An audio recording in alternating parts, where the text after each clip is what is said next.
White Birch Books for our White Birch Book Corner. You are owning this corner. You brought lots of stuff from White Birch Books, but good morning to you, first of all. Good morning. Thanks for having me. I'm always excited. I hope this is every Saturday because you bring in some great selection of books. Plus, you brought a lot of cool little cute stuff today, too. Oh, I brought some fun. You know how every month I like to, let's get that taken care of. Hair gland. Every month I like to show off a little bit of what's not books at the store. And this month is definitely our little plush guys. Oh my gosh. Our cool little, corduroy, very European looking fox to our very huggable bears and hedgehogs and these little guys, which would be great friends for anybody. Now, we love little beaver dude with the teeth. It's just so cute. And what I was remarking on before we came back live is that the price point on this is wonderful. I mean, these aren't things that you're going to bust the bank. So you could actually go in, buy one of these, pair it with a cool book. With a great book. And then it's a great present. It's a great, yes, look at him. Oh, he's so cute. Well, I gotta actually, I'm gonna hold that shot, Chris, because this guy, a fox, it just reminds me of the "I'm all right" gopher from a popular. He's a chunky fox. I'm all right. He's had a good life, this fox. But he's just so cute. I love it. And the same ones, they come in a hedgehog, and we have like an owl. $5 to $8, depending on the animal. So, they have a little owl ornament here. That's real cute. Actually, this would be really cool on a tree. On a tree, or even just seasonally, or whatever. We've got them hung up all over the bookstore, and they're just it's just fun. It's always the thing when I sit with my gift reps and we find something. It's not like I'm saying I need to buy more stuffed animals. It's like they say, "What about this?" Right. And it's just like, "Oh my God, that's perfect." That's a good rep right there. Right, exactly. So we brought a bunch of these fun little things in, and it does it cheers us up, you know. We find ourselves waving to them. It's ridiculous, but it's fun. Well, you brought the cheery animals, but sort of the theme. The theme is being a little bit scared, and I didn't, it's October, it's fall, Halloweenish. Granted, it's a ways away, but I didn't go like the traditional. I mean, there's a vampire book here and there and everything, but the scariest book that I have read in a long time, and I'm really pumping this book because I want people to read so I can talk to them about it. This is a book you have to talk about. Are you just sitting at home like, oh my gosh, I wish someone would read it? I'm trying to describe it to people so then I can talk to them. It doesn't work that way. They have to read it. But at the same time, I feel bad promoting this book with what's going on in the world with the Ebola and things like that. But the gist of this book is that there has been a flu, and it basically wiped out, let's say, 98% of the world's population. And most of the stuff that happens in this book is at year 20, so 20 years after. And it's just amazing that, they haven't got electricity back. Part of what I want to talk about is like, well, why don't they just go to the library and read how they figured out all this stuff and then just make it again? But there's a lot of reasons why they can't do that. But the focus of this book, there's this traveling symphony. And they travel between these different settlements, and they do Shakespearean plays, and they do the symphony. And it's kind of like looking at the world after an apocalypse, if you will. There's no vampires, there's no zombies, there's no, but it's human nature. Yeah, right. What are people like 20 years in and everything? And it's a fascinating book, and it's scary in that it just makes you think, and you're just like, well, what would I do? Right. And it's not just like, well, what would I do at the end of the world, but what would I do faced with any crisis? And also, what would you miss when you start looking around at your life and how easy your life is and all these conveniences you have? Jeez. What would you miss? I'm like going to start crying here. I know. And it's a little heavy for 8 in the morning. A good read, you walk away from it different. And that's what I'm looking for. I'm not looking for the fluff anymore. Right. I didn't mean to point at any books. Yeah, but no, I know what you mean. But I like something that makes you think, like you said. It does, and that's why, it would be a fantastic book group book. And it's just one that just sits with you. And when somebody said, oh, well, maybe your theme should be scary books. I was like, okay, well, the scariest thing I've read lately is that. And it's funny because, I mean, I've got World War Z down here. Right. That's Which zombies. People have probably heard of the movie. But I heard the book is much better. The book is fantastic. Yeah. And, you know, zombies cover that same theme of that virus thing that spreads and everything. And zombies are always scary because you can't reason with the zombie. You can't say, let's just time out. It's Christmas. Can we take a break? I always wonder why you can't just run around them. You know, like they're not the quickest moving things, you know. So unless they surprise you around a corner. But that's the thing. That's why we keep going back to zombies, is because it's this relentless. There's just nothing. There's nothing human about them and everything. But so those are scary in their own right. But they're not.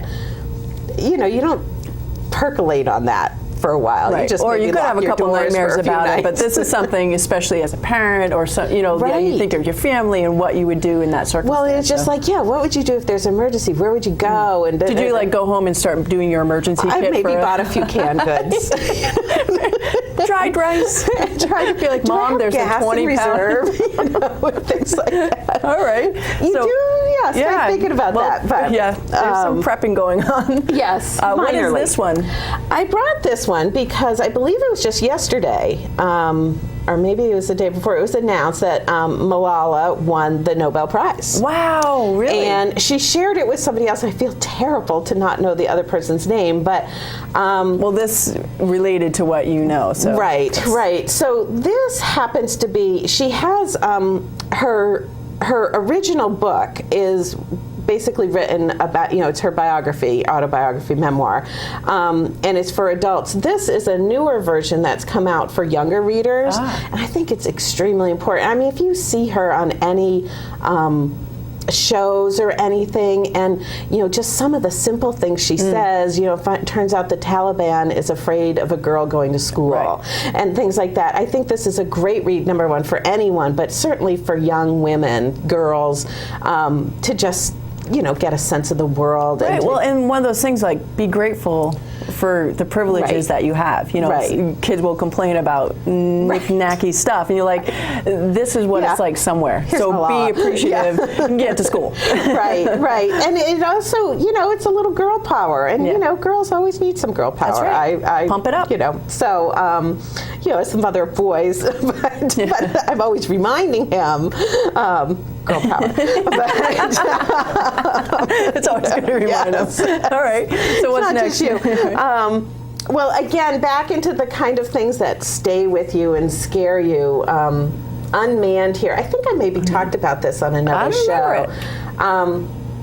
This is set in the present day, and this is basically all that technology and advancements that the military are doing. This specifically speaks to drones and things like that, and the thought that the wrong people are using it.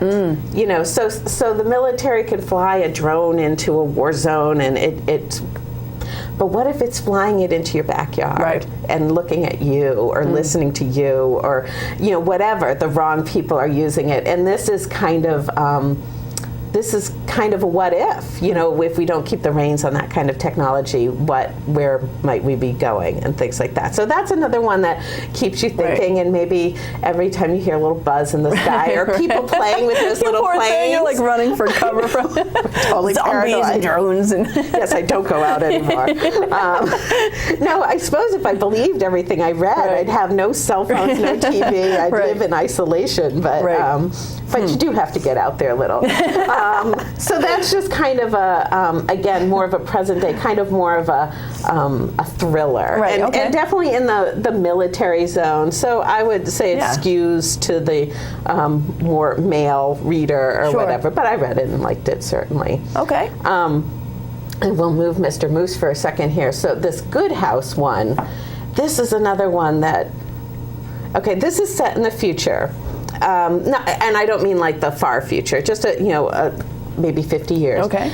And basically what they have figured out is that they can isolate a gene or a piece of DNA or something that is passed on from fathers to sons.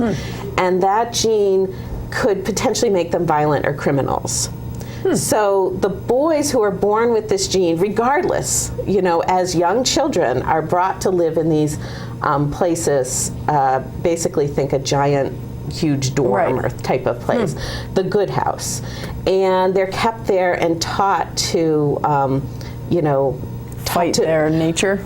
To fight their nature, to think good thoughts, but of course, you can't have a system like that without corruption. And so, again, another really interesting book. These people, these things they come up with. Don't you wish after you read it, you're like, why did I think of that? Right. But it harkens back to, it's not unheard of. They have uncovered, I think she wrote this book because she had uncovered something, a house of some sort where young men with special needs were put, and they were horribly abused. So it's not something that's completely like, oh, I'm going to make this up. But she spools it out to its genetic testing for history of diseases and stuff. That's pretty hot right now. So. Again, kind of the what if. Well, what if we could figure out what would we do, and if we did that, how would that work? And in this case, it doesn't work very well. Oh, okay. All right, let's pick a couple more, and then. Sure. I could have you here for 2 hours. Let's see. I know. Okay. The book hour. Everybody's gonna be depressed after. I should have picked a funny one. Well, we got the fuzzies. We got the fuzzy. We'll just go back keep to looking at the animals. But anyway, yes, these are the thinking ones. This is another, The Dog Stars, by Peter Heller. This has been out for a while in paperback. It's always good to bring some paperbacks in, but in this one, again, the future, again, there's something that's swept through that's killed a lot of people. And again, what do you do? In this case, the main character was a pilot. And we have sold this to a lot of people who love to fly. Because in the book, there's long stretches where he talks about the beauty of being in the air. Now, I don't know how to fly. I mean, I've been on an airplane and things like that. But I found that part amazing, and looking, in his feeling of being in the air, the ability that he could still be in the air after all this happened, and then also what he was looking at and everything. But he basically lives with somebody who was a survivalist, more than canned goods, and they have set themselves up, but after a while it's not enough. Just two people, it's not enough. He needs something. It's like, I need to get out of here. You need some more companionship, some more reason. I mean, at what point is living just living? And, whatever. So anyway, it's a very good book. It's a smaller book. It kind of packs a nice little That'd be like a great weekend read that you grab and go. Yes, and enjoy. Or if you're stuck in your cabin this winter. I need to get out. So all right, you want to pick one more? I'm going to skip the serial murderer and things like that. Maybe we'll end on a fun note with a kid's Halloween book. That's like the perfect segue. I'm going to skip the serial murderer and go right to the kids' book. Yes, because I'm looking and I'm like, okay, virus, vampires, zombies, whatever. It's like, okay, maybe I should have rethought the theme. But this is a fun little book. This series of book follows, there have been several Christmas and holiday books that are very specific, like Santa Comes to New Hampshire or Santa Comes to New England. And so this is the Halloween scare in New England. And what's fun is as the monsters, I'm going to try to find around one of the monsters at the end. Well, I don't know if you can see that. No. He's wearing an I Love the Red Sox t-shirt and things like that. So basically what they've done is they've themed this book down to have you recognize like the Boston skyline. And for kids, that's great. Right. Paul Revere, a picture of Paul Revere is on one of the walls. I mean, it's basically pulling in New England landmarks and things as it tells a funny Halloween story. All right, so and all these are available at White Birch Books. What are your hours of operation? We are open 9:30 to 6 every day and 10 to 5 on Sunday. Okay, and you can find all these books plus the plush animals and a whole host of other things. I mean, the knee-high socks. The knee-high socks, and actually there was one book that I thought was scary, but is supposed to be humorous that I forgot to bring, and it's about taxidermy. Oh, and it's a humor book, but it's when taxidermy goes bad, and it says all these, you know. So anyway. Okay, you can find that at White Birch. It's very creepy, but it's funny. So yes, we are not all doom and gloom. We are not all the end of the world. A whole host. But yes, we do have romances and comedies and frivolous books too. And if they don't have it in the shop, that you guys are super good about ordering it. We do, or I mean, the world has changed.